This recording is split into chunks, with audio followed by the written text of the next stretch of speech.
میں آپ سے جاننا چاہتا ہوں، آپ سے ہم رہنمائی لینا چاہتے ہیں کہ جب قادیانی حضرات اس طرح سے ہمارے بزرگوں کی عبارات جو کہ بظاہر ختم نبوت کے منافی نظر آتی ہیں، تو ایسی سچویشن کے اندر ہمیں کیا کرنا چاہیے؟ کہ آپ یہ نہیں کر سکتے کہ ایک شخص کے بارے میں تو کہیں کہ اس نے انحراف پیدا کر لیا ہے، کوئی ذلی نبوت پیدا کر لی، کوئی بروزی نبوت پیدا کر لی، تو آپ اس کا رستہ روکیں، اور دوسرے پہلو سے کہیں اور اگر یہ کام ہو رہا ہے جو اس عقیدے کے اندر انحراف کا باعث بنتا ہے تو اس کو ہنیم مریا کہہ کے آپ گوارا کر لیں۔ سلامتی ہے ان آنکھوں پہ جو ہدایت پہ نظریں جمائے بیٹھی ہیں، ان کانوں پہ جو ذکر خیر کے منتظر رہتے ہیں، اور ان قدموں پہ جو ہدایت کی راہ پہ گامزن ہیں۔ السلام علیکم ورحمۃ اللہ۔ حسن بھائی کیسے ہیں آپ؟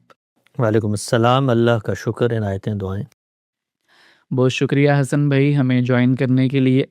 حسن بھائی، ہم آڈینس کے سوالات لینے سے پہلے ایک موضوع پر آپ سے رہنمائی لینا چاہیں گے، اور وہ یہ ہے کہ جب کبھی بھی احمدی حضرات اور غیر احمدی مسلمانوں کے مابین ڈیبیٹس ہوتی ہیں تو اصولی طور پر ہونا تو یہ چاہیے کہ ختم نبوت کے مفہوم کے اوپر گفتگو ہو، اس پر علمی مکالمہ ہو۔ لیکن پچھلے کچھ عرصے سے جو بھی ڈیبیٹس ہوئی ہیں، اور مسلم ٹوڈے پر ہم نے بھی کچھ ڈیبیٹس ہوسٹ کی ہیں، تو قادیانی حضرات کی طرف سے یہ المیہ دیکھنے کو ملتا ہے کہ وہ اجرائے نبوت کو قرآن سے ثابت کرنے کے بجائے ہمارے ائمہ اہل سنت اور بزرگوں اور صوفیاء کرام کی عبارتوں سے ثابت کرنے کی کوشش کرتے ہیں، اور وہ عبارتیں آپ کی نظروں سے بھی گزری ہوں گی، اور ہمارے یہاں سب کانٹیننٹ میں بریلوی علماء کرام دیوبندیوں پر اعتراضات کرتے ہیں، اور اس تسلسل کے اندر وہ عبارتیں ہر کسی کی نظروں کے سامنے ہیں۔ لیکن ان عبارتوں کی پیش کرنے کے بعد جو ہمارے مسلمان مناظر ہیں وہ یہ ایکسکیوز کر لیتے ہیں کہ آپ مناظرے کی ڈائریکشن چینج کرنے کی کوشش کر رہے ہیں، اب سیدھا قرآن و سنت سے اجرائے نبوت کو ثابت کریں۔ اور قادیانی حضرات اس کے جواب میں یہ مطالبہ کرتے ہیں کہ اگر مرزا غلام احمد صاحب قادیانی دعوی نبوت کر کے کفر کر رہے ہیں اور آپ نے ان کو کافر ڈکلیئر کیا ہے، تو اپنے اصول پر کنسسٹنٹ رہتے ہوئے اپنے ان بزرگوں پر بھی کفر کا فتویٰ لگائیں اور ان کو کافر ڈکلیئر کریں جنہوں نے ختم نبوت کے منافی دعوے کیے ہیں۔ تو میں آپ سے جاننا چاہتا ہوں، آپ سے ہم رہنمائی لینا چاہتے ہیں کہ جب قادیانی حضرات اس طرح سے ہمارے بزرگوں کی عبارات جو کہ بظاہر ختم نبوت کے منافی نظر آتی ہیں، تو ایسی سچویشن کے اندر ہمیں کیا کرنا چاہیے؟ جی دیکھیے، اس میں سب سے پہلی بات تو یہ ہے کہ جو ختم نبوت کا عقیدہ ہے وہ ہمارے دین کی بنیاد ہے۔ دین کی بنیاد کیا ہے؟ اللہ پر ایمان۔ اللہ پر ایمان کا تعارف روئے زمین پہ کون بنتا ہے؟ وہ پیغمبر کی ذات والا صفات ہے۔ پیغمبر صلی اللہ علیہ وسلم ہمارے لیے دین کا ماخذ ہیں۔ آپ دین کی آخری حتمی ہدایت لے کر دنیا میں مبعوث فرمائے گئے۔ آپ نے قرآن و سنت کے ذریعے اللہ کی ہدایت ہم تک پہنچا دی ہے۔ وہ قرآن و سنت ہمیں یہ بتاتا ہے کہ پیغمبر صلی اللہ علیہ وسلم آخری نبی کے طور پر دنیا میں مبعوث فرمائے گئے ہیں، اور یہ بات بیان کرنے میں قرآن مجید نے ٹوک الفاظ میں یہ کہہ دیا ہے کہ آپ صلی اللہ علیہ وسلم خاتم النبیین ہے، آپ انبیاء کی مہر ہیں، سیل آف دی پروفٹ ہے۔ اب سیل کو کھولنا، سیل کو تبدیل کرنا، یہ گنجائش پیدا کرنا کہ کسی کو اس کے اندر داخل کیا جائے، کسی کو اس سے نکالا جائے، ایک ہی امکان ہے کہ خود قرآن مجید اس بات کی کسی دوسری جگہ پہ نفی کر دے، اور اس کے اندر اگر کوئی اضافہ کرنا ہے تو اس کی تصویب کر دے۔ یہ دونوں کام قرآن مجید نے نہیں کیے۔ جب قرآن مجید نے یہ دونوں کام نہیں کیے تو اب اس بات میں کوئی دوسرا امکان سرے سے باقی ہی نہیں رہا کہ رسالت مآب صلی اللہ علیہ وسلم کے بعد کوئی شخص روئے زمین پر قیامت تک کسی بھی حیثیت میں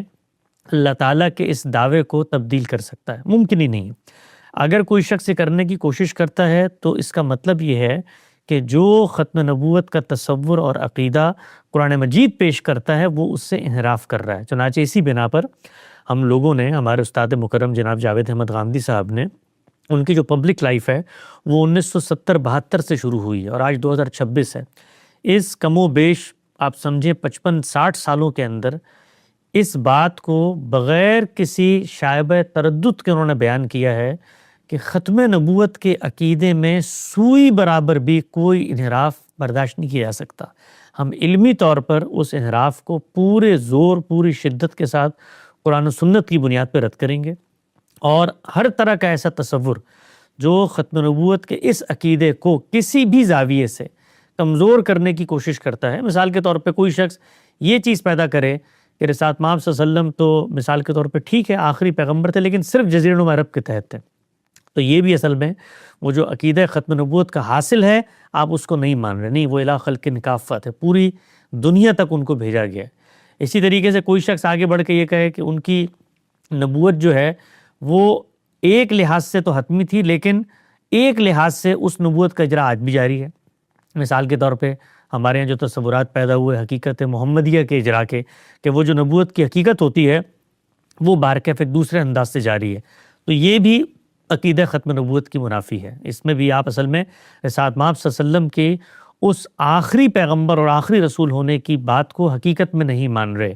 تو کسی بھی زاویے سے اگر آپ اس عقیدے میں کوئی انحراف پیدا کریں، یا بعض لوگوں نے آگے بڑھ کے یہ کہنے کی کوشش کی کہ تشریع نبوت کا خاتمہ ہو گیا ہے، گویا وہ پیغمبرانہ صفت جو شریعت لے کے آتی ہے اس کا خاتمہ ہو گیا ہے، غیر تشریع نبوت ابھی بھی جاری ہے، یہ بھی بعض لوگوں نے کہا۔ تو یہ جتنے عقائد اور تصورات ہیں یہ عقیدہ ختم نبوت کے منافی ہیں۔ یہ عقیدہ ختم نبوت کا جو تصور قرآن دیتا ہے اس میں انحراف پیدا کرنے کی ایک لاشعوری کہیے یا شعوری کہیے، اس کا فیصلہ اللہ تعالیٰ کرے گا، اس نوعیت کی ایک کوشش ہے۔ اس سے جو دین کی تصویر سامنے آتی ہے وہ نہیں ہے جو اللہ کے پیغمبر دے کر گئے ہیں۔ اللہ کے پیغمبر کو اللہ تعالیٰ نے بتا دیا الیوم اکملت لکم دینکم واتممتم علیکم نعمتی، یعنی آج دین مکمل ہو گیا ہے، اور نعمت جو شریعت کی ہدایت دینی تھی وہ بتمام و کمال احسن و خوبی کے ساتھ انجام تک پہنچ چکی ہے۔ اور پھر فرمایا کہ پھر اسلام کو تمہارے لیے منتخب کر لیا ہے، پسند فرمایا، یہی دین ہے۔ تو دین مکمل ہو چکا، دین کے اندر اب کوئی تنگ کے برابر اضافہ یا کمی روئے زمین پر کوئی ہستی کرنے کی مجاز نہیں ہے۔ اگر کوئی ہستی کرنے کی مجاز تھی تو وہ اللہ تعالیٰ کے پیغمبر تھے، انہوں نے جو قرآن و سنت ہمیں دیا ہے اس میں اس طرح کے تمام امکانات کا خاتمہ کر دیا۔ یہاں تک رسالت مآب صلی اللہ علیہ وسلم نے فرما دیا کہ بعض ایسے پہلو جو غیر محسوس انداز میں اللہ کی طرف سے بشارت کا باعث بنتے تھے، بتا دیا لم یبق من النبوۃ الا المبشرات، کہ نبوت کا ہر پہلو، ہر دروازہ بند ہو گیا ہے۔ اب جو چیز باقی ہے، لوگوں کو جب آپ صلی اللہ علیہ وسلم نے بات بیان فرمائی تو ان کے دل میں ایک حزن ہوا، قلق ہوا کہ اب ہم کیا کریں گے، کہ پیغمبر آنا بند ہو جائیں گے۔ تو انہوں نے فرمایا کہ یہ مایوس مت ہو، اللہ تعالیٰ اپنے نیک بندوں کو بشارتیں دیتا رہتا ہے۔ تو فرما دیا کہ وہ کیا ہیں، تو فرمایا رویا رجل الصالح، نیک آدمی کا خواب ہم جانتے ہیں ایک مماثل صورتحال کے اندر ایک تشبیہ کے انداز میں ہمارے سامنے آتا ہے، اس میں نہ کوئی شریعت کی ہدایت ہوتی ہے، اس کے اندر نہ کوئی تفسیر کا پہلو ہوتا ہے، اس کو ہم ڈیکوڈ کرتے ہیں، اس سے کوئی پہلو اخذ کرنا چاہتے ہیں اخذ کر لیتے ہیں، اس کو رد کرنا چاہتے ہیں رد کر دیتے ہیں، وہ کوئی دین کی ہدایت نہیں بنتی۔ تو پیغمبر صلی اللہ علیہ وسلم نے اس بات کا دو ٹوک فیصلہ کر دیا ہے، اور جو شخص اس فیصلے کو نہیں مانتا وہ حقیقت میں عقیدہ ختم نبوت کو جیسے ماننے کا تقاضا ہے اس سے انحراف کرتا ہے۔ تو ہمارے استاد نے گزشتہ 60 سالوں میں اسی بات کو کنسسٹنسی کے ساتھ بیان کیا ہے، اور یہی وہ مغالطہ ہے جس کے خاتمے کی انہوں نے بنیاد رکھی ہے کہ آپ یہ نہیں کر سکتے کہ ایک شخص کے بارے میں تو کہیں کہ اس نے انحراف پیدا کر لیا ہے، کوئی ذلی نبوت پیدا کر لی، کوئی بروزی نبوت پیدا کر لی، تو آپ اس کا رستہ روکیں، اور دوسرے پہلو سے کہیں اور اگر یہ کام ہو رہا ہے جو اس عقیدے کے اندر انحراف کا باعث بنتا ہے تو اس کو ہنیہ مریہ کہہ کے آپ گوارا کر لیں۔ آپ جیسے ہی انکنسسٹنٹ رہیں گے تو پھر اس کا ایک نتیجہ یہ نکلے گا کہ انہی نظریات کو جن کو آپ نے گوارا کیا ہے کوئی دوسرا گمراہ فرقہ اٹھے گا اور اس کو اپنا کر اپنے اس فکری انحراف کی بنیادیں اس میں تلاش کرنا شروع کر دے گا۔ لہٰذا یہ ضروری ہے کہ آپ من البدایہ الی النہایہ کسی بھی صورت میں اگر کوئی عقیدہ ختم نبوت میں انحراف پیدا ہوتا ہے تو اس کو پوری شدت، پورے زور اور پورے اصرار کے ساتھ، اس سے قطع نظر کہ جس شخصیت کا وہ قول آتا ہے۔ ابھی دیکھیے گزشتہ دنوں ہمارے عہد کے ایک بڑے عالم ہیں اور ان کا علم ماشاءاللہ اس وقت دنیا اس کی معترف ہے، مولانا عمار خان ناصر، انہوں نے بغیر کسی تردد کے بتایا کہ بھائی ایک صوفیانہ روایت ہمارے یہاں موجود ہے، اس کے اندر بھی بڑے لوگ پیدا ہوئے ہیں، ان کی بے پناہ علمی کنٹریبیوشنز ہیں، لیکن بعض چیزیں ایسی ہیں جو بہت غیر محتاط چیزیں ہیں، اور وہ ان پہلوؤں سے ہیں کہ ایک تو ہوتا ہے کہ اجتہادی پہلو سے آپ نے کوئی تفرد بیان کر دیا، نہیں، اس کے اندر ایک پورا متوازی نظام فکر بننا شروع ہو جاتا ہے۔ اس میں پھر ہم نے دیکھا ہے کہ ہمارے یہاں جو تصوف کا پس منظر ہے اس کے اندر پھر غوث، کتب ابدال کے تصورات، اس کے بعد تشریع غیر تشریع نبوت کے تصورات، اس کے بعد خضر علیہ السلام سے اکتساب علم کے تصورات، اس کے بعد پھر مسیح علیہ السلام کی جو روایت بعض چیزوں میں آ گئی ہے اس سے خود اپنی ایک حیثیت کا، تو یہ سارے کام ہمارے یہاں ہوئے ہیں۔ تو اگر کوئی گفتگو ہوتی ہے اس میں کوئی مقابل فریق یہ چیز پیش کرتا ہے تو اس میں ہمیں تو قرآن و سنت ہی پہ رہنا ہے، لیکن باہر کیف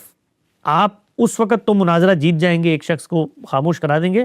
لیکن آگے اگر آپ نے ان انحرافات کا رستہ بند کرنا ہے تو پھر باہر کیف آپ کو گفتگو کرنی پڑے گی۔ مجھے تو بہت اچھا لگا، ایک عارف نے تبصرہ کیا کہ جس وقت یہ مناظرہ ہوا ہے یہ احمدی اور ہمارے باقی حضرات کا، تو اس میں جو دیوبندی تھے وہ فراہی بن گئے کہ وہ کہتے تھے کہ قرآن و سنت پر بات کرو، جو ہمارا دعویٰ ہے، جو ہم لوگ کہتے ہیں، اور جو احمدی تھے وہ دیوبندیوں کی جگہ پر کھڑے آ کر کہنے لگے نہیں، بزرگوں کی روایتوں میں یہ لکھا ہوا ہے، بزرگ یہ کہتے ہیں۔ گویا دیوبندی فراہی بن گئے اور جو احمدی تھے انہوں نے وہ منہاج اپنا لیا جو دیوبندیوں کا منہاج ہے، نہیں دیکھو بزرگوں نے تو یہ کہا ہے، آؤ اس کی توجیہ کرتے ہیں، انہوں نے بھی یہ کہا ہے، ہم بھی یہ کہتے ہیں، آؤ کو مماثلت تلاش کرتے ہیں۔ تو حقیقت یہ ہے کہ دین کی بنیاد پر جب آپ میدان میں اتریں گے تو آپ کو وہی منہاج اپنانا پڑے گا جو اس مناظر میں بھی لوگوں نے اپنایا۔ وہ کیا تھا؟ قرآن و سنت، کیونکہ قرآن و سنت سے آپ باہر نکلیں گے تو پھر تو انسان ہے، اور جب انسان گفتگو کرتے ہیں تو ان کے ہاں انحرافات بھی پیدا ہوتے ہیں، وہ چاہے ہماری روایت کے بڑے لوگ ہوں، اور اس سے کوئی فرق نہیں پڑتا۔ یعنی انحراف اگر کوئی ہمارے کسی بزرگ کی بات میں غلط آ گیا ہے تو اس سے نہ ان کی مسائی خیر میں کوئی فرق پڑتا ہے، نہ ان کے منصب علم میں کوئی فرق پڑتا ہے، نہ ان کے مراتب میں کوئی فرق پڑتا ہے، نہ ان کی ایمان میں کوئی فرق پڑتا ہے، اس لیے کہ وہ حقیقت کے اندر اسی تصور کو مان کے کھڑے ہوئے ہیں کہ اللہ کے رسول آخری صلی اللہ علیہ وسلم ہی تھے اور دین کی حتمی ہدایت آپ ہی لے کر آئے۔ ایک تصور پیدا ہوا، اور پھر گاندھی صاحب نے یہی بتانے کی کوشش کی ہے بھائی یہ تصور کی جو بنیادیں ہیں وہ دیکھیں کہاں سے نکلتی ہیں، وہ ہمارے ہاں جو صوفیانہ روایات اور منہاج پیدا ہوئے اس کے اندر سے نکلتی ہیں۔ پورے کے پورے جتنے تصورات آپ کو نظر آتے ہیں اس کو ان کی عبارتوں کو سامنے رکھ کے بتانے کی کوشش کی کہ وہ توحید کا تصور ہو، نبوت کا تصور ہو، وہ شریعت کا تصور ہو، وہ آخرت کا تصور ہو، آپ ان کی چیزیں پڑھیں، ان کا ایک پورا نظام فکر ہے جس میں وہ ہولسٹکلی چیزوں کو پلیس کرتے ہیں، اور وہاں پر کچھ چیزیں پیدا ہوتی ہیں۔ لوگوں نے آگے بڑھ کے کہا کہ جی وہاں پر جو چیزیں پیدا ہوتی ہیں وہ ایک علمی اختلاف ہے، اس کو ہم رد بھی کریں گے۔ ان کا انحراف بہت زیادہ بڑھ گیا ہے جو ہم احمدی حضرات ہیں، اور انہوں نے چونکہ آگے بڑھ کے ہماری تکفیر کر دی ہے تو اب ہم بھی سیاسی طور پہ ان کے ساتھ یہ معاملہ کریں گے، تو وہ ان کا اور آپ کا معاملہ ہے، اس کو آپ نپٹیں جیسے نپٹنا چاہتے ہیں۔ لیکن علم کی دنیا کے اندر حقیقت یہ ہے کہ قرآن و سنت کے علاوہ کوئی چیز نہیں ٹھہر سکتی۔ تو احمدی حضرات اگر حوالہ دے رہے ہیں عبارتوں کا تو اس کا مطلب یہ ہے کہ وہ بھی قرآن و سنت پہ نہیں کھڑے ہوئے، اس کا مطلب یہ ہے کہ ان کے یہاں جو ماخذ ہے وہ تو پھر وہی صوفیانہ روایت ہوئی یا بزرگوں کی چیزیں ہوئیں، تو پھر قرآن و سنت، دین تو نام ہے قرآن و سنت کا، اسلام نام ہے پیغمبر صلی اللہ علیہ وسلم کی ذات والا صفات کا، وہ دین کا تنہا ماخذ ہے، ان کی ذات سے صدور ہوا ہے قرآن و سنت کا، تو وہ میرے لیے پوائنٹ آف ریفرنس بنیں گے۔ تو دنیا میں کوئی بھی شخص اگر کسی اور چیز کو پوائنٹ آف ریفرنس بناتا ہے تو وہ دین کے منہاج میں قابل معیار نہیں ٹھہرے گا، وہ چاہے یہاں والے حضرات بنائیں یا وہاں والے حضرات بنائیں۔ مناظرے کے اندر تو اصل میں فتح و شکست ہوتی ہے، جیت و ہار ہوتی ہے، تو اس میں آپ اگر بلند تر مقام پر کھڑے ہوں کہ بھئی ہم تو قرآن و سنت سے باہر نکلیں گے، ہر مناظرہ آپ جیت جائیں گے، اس لیے کہ جو مناظرہ کرنے آیا ہے اس کو باہر کیف قرآن و سنت میں جانا پڑے گا۔ تو قرآن و سنت میں جائیں گے تو وہاں پر پھر کچھ مجبوریاں ہیں، وہاں پر آپ اپنے مطلب کا معنی ایسے نہیں اخذ کر سکتے، اس میں پھر زبان و بیان ہے۔ اللہ تعالیٰ کی کتاب اتنی محکم بنیادوں پہ کھڑی ہوئی ہے کہ اس کے اندر سے کوئی بھی شخص جا کر کچھ نہیں برآمد کر سکتا، وہ اتنا مربوط، منظم اور محکم کتاب ہے کہ جس کے اندر انحرافات کو داخل کرنا ناممکنات میں سے ہے۔ تو وہ تو ایک ایسی کسوٹی ہے جس کی بنیاد پر یہی چیز دیکھیے قرآن مجید نے کیا کہا کہ ہم نے یہ کتابیں بھیجی اس لیے ہیں کہ یہ تمہارے اختلافات کا فیصلہ کریں۔ کیوں؟ کیونکہ یہ میزان ہے، یہ فرقان ہے، یہ مہیمن ہے، یہ وہ بساط ہیں کہ جن پہ کھرے کھوٹے کو رکھو گے یوں پرکھ کے یوں نکال دے گا۔ تو کوئی تصور آپ لے جائیں، کوئی تصور آپ تقلید کے تصور سے لے کے اجماع کا تصور لے جائیں، آپ ختم نبوت کے ان انحرافات سے لے کر ان تمام بدعات کا مشرکانہ رسومات، کوئی فرقہ جو اس وقت روئے زمین پہ مسلمان ملت میں موجود ہے اس کا کوئی تصور اٹھائیں اور قرآن مجید میں لے جائیں، سنت متواترہ کی روشنی میں اس کو دیکھیں، وہ منٹوں کے اندر اس کو پرکھ کے بتا دے گا کہ یہ اس کی میزان پہ پورا اترتا ہے تو نہیں اترتا۔ تو یہ بات ٹھیک ہے کہ قرآن و سنت کی بنیاد پہ کسی نبوت کا کوئی امکان پیدا ہی نہیں، یہ سراسر باطل۔ اور احمدی حضرات نے یہ جو کام کیا اس باب میں وہ دین کی بنیادوں کو ڈھانے کے مترادف ہے، یہ کوئی معمولی کام نہیں ہے۔ مطلب آپ سوچئے کہ ایک ہوتا ہے اجتہادی معاملات کے اندر آپ کوئی اختلاف پیدا کر لیں، شریعت اور دین کو سمجھنے کی تعبیرات میں بھی اختلاف ہو جاتا ہے، ہمارے یہاں فقہی تعبیر ہے، ہمارے یہاں سلفی تعبیر ہے، وہ روایت کو اصل بناتے ہیں، وہ اجماع کو اصل بناتے ہیں، یہ بھی ہو جاتا ہے۔ لیکن جو بنیاد ہے وہ یہ کہ بھائی دین کا صدور کہاں سے ہوگا؟ آپ نے اگر ایک نیا ماخذ تلاش کر لیا تو اب میرے لیے وہ پوائنٹ آف ریفرنس ہے، اور اگر آپ احمدی حضرات کی جگہ پر کھڑے ہوں جس طریقے سے انہوں نے نبوت کے تصور کا اجرا کیا، تو اپنی کونیٹیشن میں پھر ہم سب کافر ہیں ان کی نظر میں، اس لیے کہ ہم تو ایک نبی کو نہیں مان رہے۔ انہوں نے جو ہماری تکفیر کی ہے تو وہ یہی سوچ کے کی ہے کہ بھائی یہ تو ایک نبی کو نہیں مان رہے جو نبی ہمارا آ چکا ہے۔ تو ہم لوگ آگے بڑھ کے انہیں یہ بتاتے ہیں کہ تمہارا عقیدہ کفری عقیدہ ہے، باطل عقیدہ ہے، قرآن مجید کے سراسر خلاف عقیدہ ہے۔ تم کسی بزرگ کی روایت سے، کسی صوفیانہ تعبیر سے، کسی عبارت سے اگر آ کر ہم سے مناظرہ جیتنا چاہتے ہو تو بھائی یہ تو مناظرہ ہے، اصل چیز تو قرآن و سنت ہے۔ تو ہم نے تو بطور مسلمان قرآن و سنت کی حفاظت کرنی ہے، اس کے نظریات کا دفاع کرنا ہے۔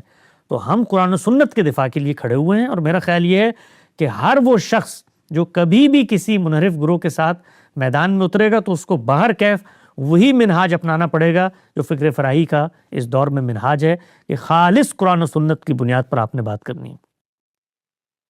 جی بہت شکریہ حسن بھائی، بالکل آپ نے بالکل بات بجا کی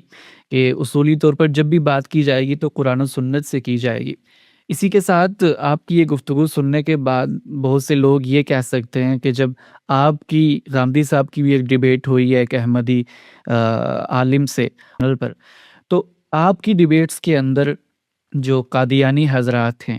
وہ ان گستاخانہ اور کفریہ عبارات کو نہیں پیش کرتے جو کہ روایتی علماء کرام کی ڈیبیٹس میں پیش کرتے ہیں، تو اس کو کیا سمجھا جائے؟ کیا ہمارا تو بہت سادہ سا نقطہ نظر ہے، وہ یہ ہے کہ دین کے باب میں ماخذ کی حیثیت کس چیز کو حاصل ہے؟ وہ تو قرآن و سنت کو حاصل ہے، اور ہم تو ڈیبیٹ کے اس کلچر پر یقین بھی نہیں رکھتے۔ ہم نے کبھی الحمدللہ زندگی میں کبھی اس طرح کی ڈیبیٹ نہیں کی۔ کوئی شخص ہمارے پاس ملنے آتا ہے، وہ آ کر کوئی سوال و جواب کرتا ہے، وہ اس کو ریکارڈ کر کے ڈال دیتا ہے، تو یہ اس کا عمل ہے۔ میں تو یا ہمارے جو منہاج کے لوگ ہیں وہ اس کو درست نہیں سمجھتے کہ آپ، کیونکہ ڈیبیٹ اور مناظرے کے اندر فتح و شکست کی نفسیات ہوتی ہے۔ ہمیں دعوت کی نفسیات، اصلاح کی نفسیات، خیر خواہی کی نفسیات سے لوگوں سے گفتگو کرنی چاہیے ہے۔ باقی جہاں تک اس بات کا تعلق ہے تو کنسسٹنٹ نقطہ نظر ہے، غامدی صاحب نے ایک ہی نقطہ نظر اپنایا ہے۔ وہ نقطہ نظر یہ ہے کہ عقیدہ ختم نبوت کے بارے میں آپ کا رویہ کیا ہونا چاہیے۔ وہ قرآن نے بتا دیا ہے کہ نبوت اپنی تمام جہات میں، تمام حیثیتوں میں ختم ہو گئی۔ جب یہ ختم ہو گئی ہے تو اب احمدی حضرات آ کے کوئی باطل نظریہ پیش کریں گے، اس کو قرآن پہ پرکھا جائے گا۔ کوئی دوسرا شخص آ کر اپنا باطل نظریہ پیش کرے گا، اس کو قرآن پہ پرکھا جائے گا۔ تو ہمارے نزدیک تو نہ عبارتوں کے ذریعے تردید کرنی چاہیے ہے، نہ کسی کو کنسیشن دینا چاہیے۔ دین کے معاملے میں جو ہمارا پوائنٹ آف ریفرنس ہے وہ قرآن و سنت ہے۔ تو قرآن و سنت کی بنیاد پہ، جب انہوں نے تصوف سے گفتگو کی ہے تو قرآن و سنت کی بنیاد پہ کی ہے، انہوں نے جب احمدیوں سے گفتگو کی ہے تو قرآن و سنت کی بنیاد پہ کی ہے۔ تو ہر جگہ ایک ہی کنسسٹنٹ نقطہ نظر ہے کہ ختم نبوت کے اندر کوئی انحراف کسی بھی صورت میں ہمارے دین کے اسٹرکچر میں بیٹھ ہی نہیں سکتا، کہیں بھی نہیں بیٹھ سکتا۔ اس کو بیٹھنے کا مطلب یہ ہے کہ آپ نے پھر نیا دین بنا دیا ہے، فتنے کی بنیاد پڑ گئی ہے۔ پھر اب نبی آئیں گے، وہ اپنے بارے میں دعوے کریں گے، کوئی آگے بڑھے گا، کوئی اللہ تعالیٰ کے ساتھ اپنے معاملات کو طے کر کے بتائے گا مجھے، یہ ہو ہی نہیں سکتا۔ یہ معاملہ قرآن مجید نے بند کر دیا ہے، اور قرآن نے بتانا تھا کہ اب قیامت تک اگر میں نے کوئی اور ہدایت بھیجنی ہے تو وہ مسلمانوں کو پابند کرتا کہ اب تم نے اس کو ماننا ہے۔ تو ختم نبوت جو ہے وہ ہماری امت کا مشترک حافظہ ہے۔ قرآن مجید نے دو ٹوک انداز میں اس بات کی صراحت کر دی ہے۔ تو اس بارے میں تو گفتگو ہی، دیکھیں آپ نے غامدی صاحب کی گفتگو سنی ہوگی کہ کوئی میرے پاس آ کر دعویٰ کرے گا تو میں دلیل بھی نہیں مانگوں گا اس کی، کیونکہ میرے پاس تو قرآن موجود ہے۔ تو وہ اگر کوئی امکان پیدا کرے گا اور پھر کوئی آ کر دعویٰ کرے گا تو میں اس سے گفتگو بھی کروں گا۔ تو ہم نے احمدیوں کے ساتھ کبھی کوئی ڈیبیٹ نہیں کی، ایک ہی بات کی ہے جب بھی وہ آئے ہیں کہ آپ جو تصور پیش کر رہے ہیں وہ بتائیے کہ قرآن مجید نے کہاں پیش کیا۔ قرآن مجید نے اگر پیش کیا ہے تو آپ بتائیے، اس کے بعد آپ یہ کہیں کہ جی قرآن کی یہ تعبیر تو فلاں بزرگ نے بھی کی تھی، تو ہم نے تو، ہمارے نزدیک معیار قرآن ہے، کوئی تعبیر معیار نہیں بنتی۔ تو جب آپ اس معیار پہ آ جائیں گے تو پھر کھرا کھوٹا واضح ہو جائے گا۔